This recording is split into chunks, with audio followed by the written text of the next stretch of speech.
Look, a lot of people hit me up. They want the secret sauce for making serious cash. I tell them the brutal truth. But guess what? Nobody ever believes me. It is wild. They think there is some magic formula, some exotic stock tip, some hidden crypto gem that is going to make them rich overnight. And I'm just sitting here like, dude, the biggest secret, the most potent wealth building strategy is probably staring you in the face right now. It is called not buying absolute garbage, especially when the economy's doing its little sad trombone routine. Seriously, listen up, because this isn't just about saving a few bucks. It is about reclaiming your financial sanity. It is about building a fortress around your future. It is about not letting those tiny little impulses hijack your entire life. You think you're just buying a small thing, right? A little treat, a harmless indulgence. But here is the cold, hard, soul-crushing truth. You're actually tearing apart your already dwindling sense of security, one impulsive payment at a time, like shredding it into a million pieces. It is like taking your last bit of emotional cash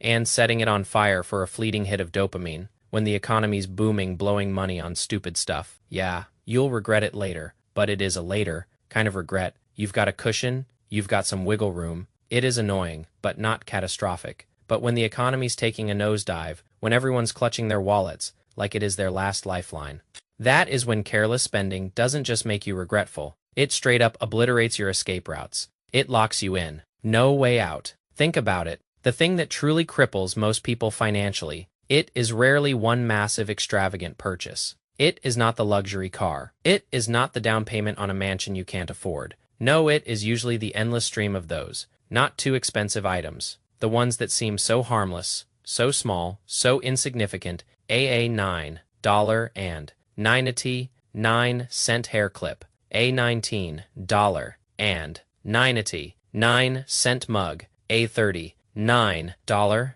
and 99 cent storage box. A $59 and 99 cent subscription you barely use. At the moment you click buy, it feels like nothing, right? You barely even register it. But then the end of the month rolls around, you check your bank account, and boom, poof, the money's just vanished into thin air. And what do you have to show for it? A mountain of useless junk cluttering your home, and a gnawing, empty feeling in your gut. That, me friends, is the definition of a bad trade. Cheap doesn't automatically mean valuable. Easy to click order doesn't mean you're gaining an easy life, far from it. In fact, so many people aren't poor because they can't earn money. They're poor because they constantly fall into the trap of rewarding themselves through consumption. Oh, I worked overtime. I'll order some fancy takeout to cheer myself up. I'm feeling down. I'll buy some cute little trinkets to boost my mood. I saw this cool thing on social media. It is so cheap. What is the harm? You deserve it? Right? Wrong? Dead wrong. The problem is, the things that genuinely improve your life, the things that actually make you a better, happier, more fulfilled person, they usually aren't things you can just buy off a shelf. You think you're consuming, you're buying. But in reality, you're paying for anxiety, you're buying into vanity, you're purchasing fleeting emotions. It is a brutal reality. But here is a gut-wrenching phenomenon. The less money people have, the more easily they get hooked on small, cheap things. It is because they can't afford the big stuff. So they rely on a constant influx of tiny purchases to create this illusion, this mirage, that they're not depriving themselves, that they're still living a good life, that they're still treating themselves. But an illusion is just an illusion. It is smoke and mirrors. The fleeting happiness you get from buying something, it usually lasts for about the 3 minutes it takes to rip open the package, and then what? The item gets tossed into a corner, ignored, forgotten, and that money, that hard-earned cash, it is gone forever, never coming back. I hear people say, money is meant to be spent. And you know what? That is not wrong. That statement, in its essence, is true, but there is a crucial caveat, a negotiable condition. It has to be spent on things that have genuine value, on things that actually contribute to your life. Not on those pieces of junk that get you all hyped up before you buy them, and then immediately vanish into oblivion, utterly pointless. After they arrive, the biggest destroyer of wealth isn't luxury items. It is the never-ending stream of low-quality consumption in your everyday life. It is the insidious little things, the ones that peck away at your savings. Your phone case. Is it okay to buy one? Of course, but do you genuinely need your 7th one? Really? Be honest. Your earbud case. Is it okay to replace it? Sure, but its core function is protection. It is not meant to be your water bottle. Can you pick a nice-looking one? Absolutely. But the main job of that bottle is to hold water for you to drink. It is not primarily a prop for your Instagram photos, mystery boxes, blind boxes, whatever you want to call them. Are they completely off limits? Not entirely, but what you're really buying isn't a surprise. It is a gamble. It is a probability play. It is the rush of the hunt. It is that slim chance that maybe this time it'll be worth it. That little voice of pure delusion any purchase that hooks you with. Maybe, possibly. Who knows? 9 times out of 10. It is not worth your hard-earned money. The things you should truly be wary of. It is never the expensive items. Those at least make you pause. They make you think twice. You hesitate. You weigh the pros and cons. But the cheap stuff, that is where you lose all judgment. That is where you slip up. You get careless. It is easy to make a mistake when the price tag is so low. Most people's wallets, they're not emptied by one swift, brutal cut. No, they're slowly, painfully, fed dry, drip by agonizing drip. Warren Buffett, the Oracle of Omaha himself, once said something incredibly powerful. If you buy things you do not need, you will soon have to sell things you do need.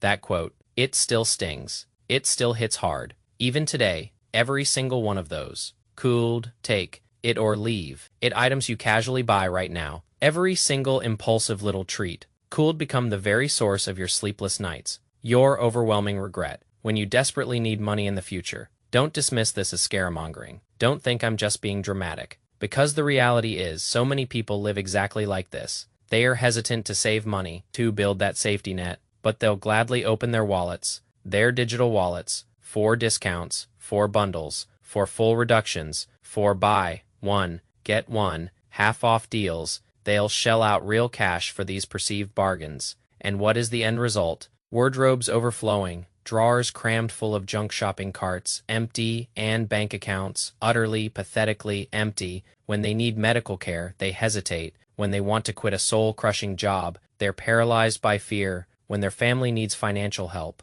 they're completely strapped for cash. You're not hoarding good things, my friend. You're hoarding future stress, future pressure. It is a ticking time bomb. And then there is another type of spending. It looks the most innocent, the most harmless, but it is actually the most damaging, the most insidious. It is the spending on improving your quality of life. You bought those fancy beauty products. Did you actually stick to using them consistently? Probably not. You bought that expensive home gym equipment. Is it now serving as a glorified clothes hanger? Be honest with yourself. You stocked up on a ton of skincare products. But is your face suddenly 20 years younger? No, and now half of them are expired. You signed up for a bunch of memberships, online courses, streaming services. How many of them do you actually use? How many of them do you truly engage with? A handful at best. Your shelves are lined with bottles and jars of health supplements. But is your daily routine still a chaotic mess? Are you still sleeping 4 hours a night? Are you still eating junk food? These things, they're not entirely useless. I'm not saying that, but what you're truly lacking, what you truly need,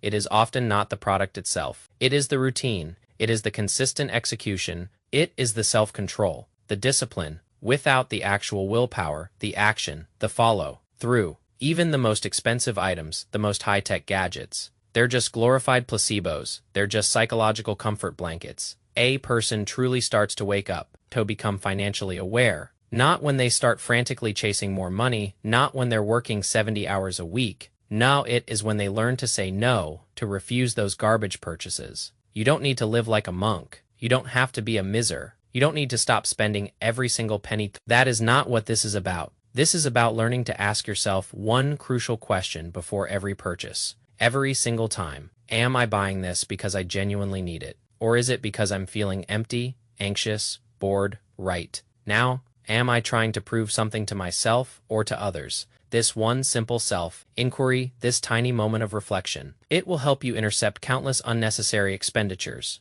It is a superpower. The true mark of an adult, of genuine self-respect, isn't being able to buy anything you want. It is knowing exactly what you shouldn't buy, what is actually detrimental to your well-being, what is going to hold you back. Please tattoo this onto your brain. In this current economic climate, cash is more important than keeping up appearances. Your savings account is more critical than superficial elegance. Your financial safety net, your escape route, is infinitely more valuable than looking good for someone else. You might not have a lot of luxury items. You might not be dripping in designer goods, and that is perfectly fine, but you absolutely cannot afford to lack financial resilience. A cushion against the unexpected. You don't have to chase every trend. You don't have to be the first one with the new gadget. But you absolutely must create a buffer for yourself. A financial breathing room, because when the environment starts to shift, when things get unpredictable, when the unexpected inevitably happens, you'll realize that the only thing that truly saves you, the only thing that truly protects you, it is never those fleeting moments of purchased happiness. It is always, always, that quiet, unassuming pile of cash sitting patiently in your bank account. Money isn't for showing off. It is not a status symbol. Money is there to back you up, to provide a foundation, your savings. They're not just a random number on a screen. Your savings are your confidence, your security, your ability to face whatever life throws at you, without breaking a sweat. So please, stop using "I worked hard, I deserve to treat myself" as an excuse to squander your money. That is a cop-out, the highest form of reward. The most sophisticated form of self-love isn't buying more stuff. It is finally gaining mastery over your money. It is about keeping your hard-earned cash. It is about not impulsively buying phone cases you don't need. It is about not hoarding skincare products that will expire. It is about not getting sucked into the mystery box frenzy. It is about not succumbing to the allure of a $9 and 99-cent temptation. It is about not using takeout to soothe your emotions. It is about not filling your void with endless subscriptions. It is about not blindly following trends or buying bundles just for the sake of it. It is about not paying for that almost good enough's fleeting desire. Before you buy anything at all, just chill out for 3 days.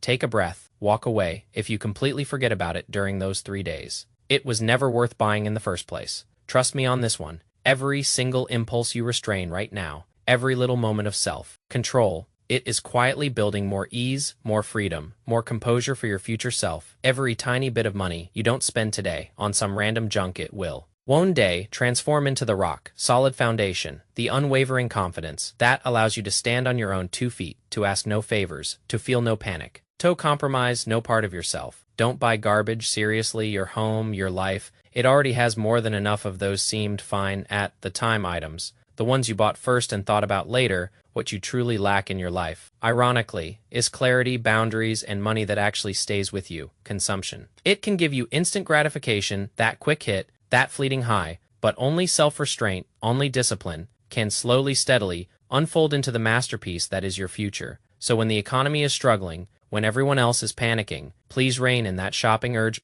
Dial back the spending, simplify your life, tighten your grip on your money, sharpen your mind, be consciously aware. Buying one less piece of garbage, it is not just saving a few bucks. It is a powerful act of protecting your future self. It is safeguarding a little bit of your precious financial security. Remember this, you're not just saving money, you're building your escape route, you're creating your freedom. Stay boring, stay patient, peace out.